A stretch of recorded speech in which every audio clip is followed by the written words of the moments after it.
هلو، ازيكم يا جماعه؟ عاملين ايه؟ الفيديو النهارده الجديد بناء على طلب الجماهير.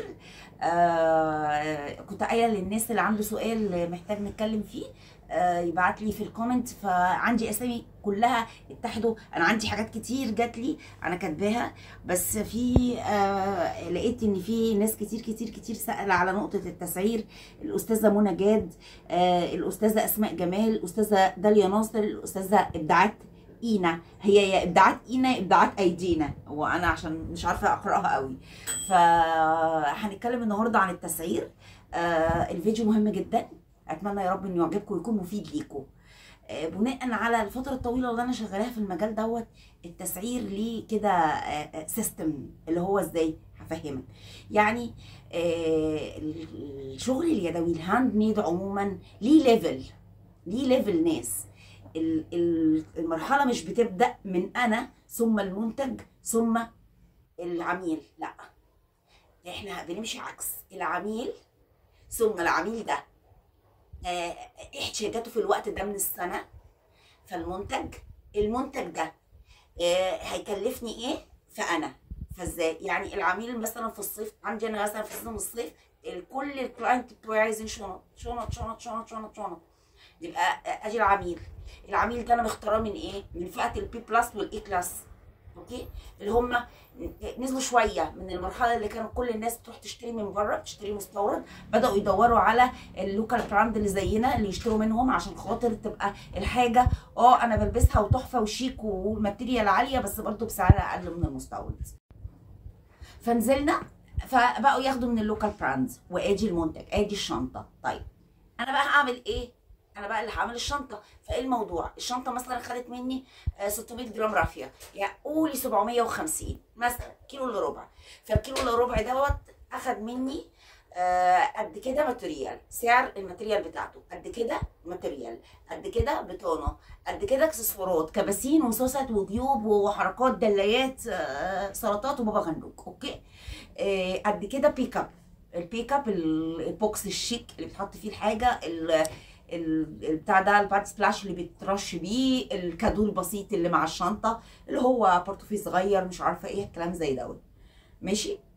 وخد مني 3 ايام شغل، وخد مني يا دليفري لحد البيت، يا خد مني نزلت ركبت مواصلات ورحت وجيت واخترت الخامه بايدي. يبقى دي كلها ايه؟ دي المصاريف اللي اتحطت على ارض الواقع. ماشي. خد مني تمويل، لان دلوقتي انت عشان توصلي للعميل ده، هو انت بتقولي انا عايزه ابيع صح، والناس مش بتقدر الشغل، وي وي ويك ويك ويك ويك ويك بصوت محمد سعد. دي الشيمه يعني كلها. فالمهم ايه؟ مش راضيين وبيقللوا من قيمه الحاجه، وبعد ما اخلص الحاجه وبتوصل لهم ما بيرضوش، عشان انت مش هو ده عميلك. عميل الهاند ميد حاجه تانيه. فانت، طب انا اوصل له ازاي ده يا ست حبيبه؟ هبد. لا والله مش هبد. اوصل له ازاي؟ مش هوصل له الا بالاستهداف.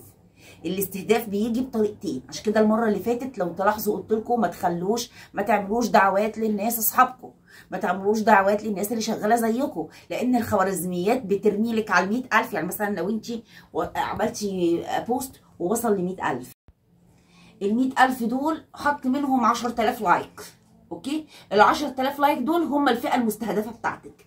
يبقى ده كده التجربه اللي بيعملها لك اول اعلان الفيسبوك. بعد كده بيعمل ايه؟ لما بتيجي تعملي اعلان معاه تاني بيعمل ايه؟ بيستهدف لك ال 10,000 اللي حطوا لك لايك واللي تعاملوا معاكي، اللي حطوا لك لايك، ويستهدفهم هم واللي شبههم. فلو اللي حطوا لك لايك بقى بتوع بسم الله ما شاء الله تسلم ايدك، الله اكبر، دي خساره دي تتحط في النيش. حضرتك هيحتف لك اللي شبههم دول اللي هم ايه؟ مش هيشتروا. لا، طب لو سمحتي ممكن الباترون ما ينفعش في صفحه شغل. الكلام ده ما ينفعش في صفحه شغل.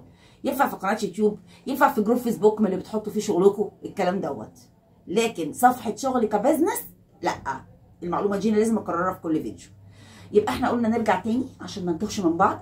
جبنا الماتيريال، جبنا حسبنا المواصلات والبيك اب والدعايه وكل الحاجات الباكج اللي هتوصلنا للعميل النظيف بتاعنا اللي احنا عايزينه، اللي هو البي بلس والاي كلاس.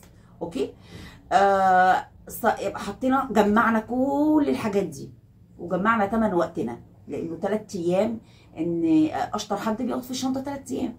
فانا لو اشتغلت في الشنطه 3 ايام، كل يوم مثلا 6 ساعات، فدول 18 ساعه من وقتي وجهدي واعصابي، وفكيت وربطت وعملت ووصلت المنتج بيرفكت يستحق كل ما جنيه بيتحط فيه. صح ولا لا؟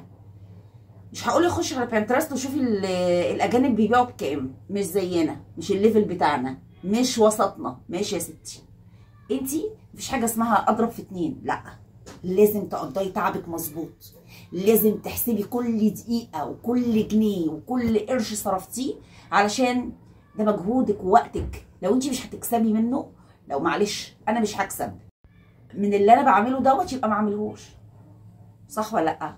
يعني انا هقعد اضيع 3 ايام من وقتي عشان اعمل حاجه لعميله، بعد ما اقعد في الاخر واعمل لها الكوست بتاعها، اجي اشوف هي صرفت كام وكل الحاجات اللي صرفتها وباعت كام، الاقي نفسي كسبانه ملاليم. ما كنتش عملتها، ما كنتش عملتها. سيبك من موضوع الشغف والهبلولي خلولي ده، الشغف ده بيفصل، ما بيكملش معاكي ساعتين، مش هتلاقي حد يشحنهولك تاني.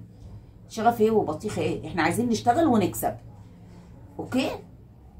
وعايزين نشتغل ونكسب وناكل عيش، لان احنا تعبانين شقيانين في الشغل ده. فبناء عليه ما تقوليش اصل انا بعشقه فبحب اعمله حتى لو مش هكسب فيه. لا لا لا، وزي ما بقول لك كده، الشغف ده حوار. الشغف يحرك الهوايه. انت هاويه ولا عايزه تشتغلي وتاكلي عيش؟ لا، الشغل بيجي للمحترفين، الناس البروفيشنال الشاطرين اللي عايزين يبيعوا ويشتروا وياكلوا عيش. اوكي؟ يا رب تكون المعلومه مفيده اللي انا قلتها، وما كنتش طولت عليكم عشان الفيديو ما يبقاش دمه تقيل. وبحبكم، واذا الفيديو عجبكم ما تنسوش لايك وفولو، واذا لسه في حاجات تانية عايزين تسالوا عليها حطوا لي في الكومنت الاسئله وانا هرد عليكم بكل المعلومات اللي انا عارفاها اللي كانت صح بالنسبه لي. اوكي؟ باي باي.